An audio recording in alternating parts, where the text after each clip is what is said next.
ইতিহাসের পাতায় এমন অনেক শাসকের নাম পাওয়া যায় যারা রক্ত আর তলোয়ারের নেশায় মত্ত ছিলেন। কিন্তু মেসোপটেমিয়ার নীল আকাশে এমন এক বাদশার উদয় হয়েছিল যার অহংকার শুধু জমিন নয়, আসমানকেও স্পর্শ করতে চেয়েছিল। তিনি ছিলেন নমরুদ বিন কেনান, যার হুকুমে বাঘে মহিষে এক ঘাটে জল খেত, অথচ নিজের অন্দরমহলে তিনি ছিলেন এক অভিশপ্ত ও নিঃস্ব সত্তা। আজ আমরা শুনব সেই প্রতাপশালী নমরুদের জীবনের এক অন্ধকার অধ্যায়ের কথা। নমরুদ ছিলেন পৃথিবীর প্রথম রাজা, যিনি মাথায় রাজমুকুট পরেছিলেন।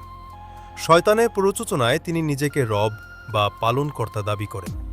ক্ষুধার্ত মানুষকে অন্ন দেওয়ার বিনিময়ে তিনি আদায় করে নিতেন নিজের উপাসনা। হজরত ইব্রাহিম আলাইহিসসালামকে অগ্নিকুণ্ডে ফেলে দিয়েও যখন তিনি পরাজিত করতে পারলেন না, তখন তার জেদ আকাশচুম্বী হল।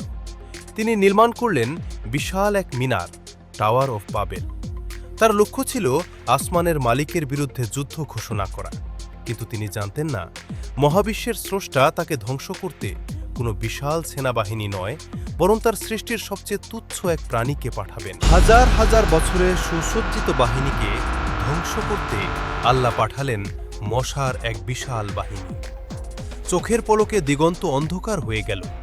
নমরুদের সৈন্যরা বর্ম দিয়েও নিজেদের রক্ষা করতে পারল না। কিন্তু আশ্চর্যের বিষয় ছিল, নমরুদকে কোনো মশা স্পর্শও করল না। তিনি ভাবলেন তিনি হয়তো বেঁচে গেছেন, কিন্তু আল্লাহর পরিকল্পনা ছিল ভিন্ন। একটি ল্যাংড়া বা দুর্বল মশা নমরুদের নাসারন্ধ্র দিয়ে প্রবেশ করল সরাসরি তার মগজে। শুরু হলো এক অসহ্য যন্ত্রণার মহাকাব্য। নমরুদের রাজপ্রাসাদে ছিল হীরা জহরত আর হাজারো সুন্দরী দাসী, কিন্তু তার ব্যক্তিগত জীবন ছিল এক জীবন্ত নরক। যখনই নমরুদ তার স্ত্রীর সান্নিধ্যে যাওয়ার চেষ্টা করতেন, মগজের ভেতর থাকা সেই ক্ষুদ্র মশাটি পাগলের মতো ডানা ঝাপটানো শুরু করত।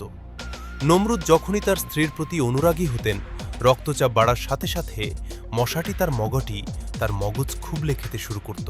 যে সম্রাট সারা বিশ্বের কাছে নিজেকে ঈশ্বর দাবি করতেন, তিনি নিজের স্ত্রীর কাছে ছিলেন একজন অসহায় রোগী।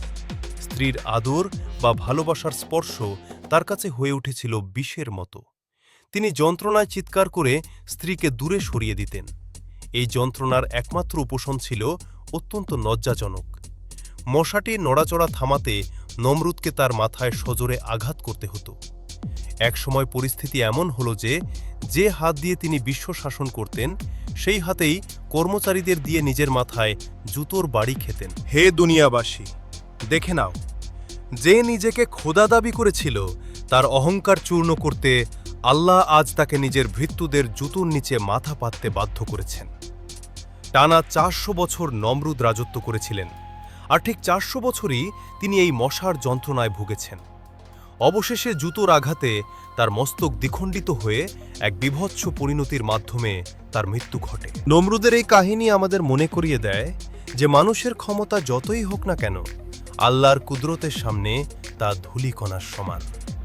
আজ যারা ক্ষমতার দম্ভে ধরাকে সরা জ্ঞান করেন, তাদের জন্য নমরুদের এই টর্চার সেল হয়ে থাকা রাজপ্রাসাদ এক বিশাল সতর্কবার্তা।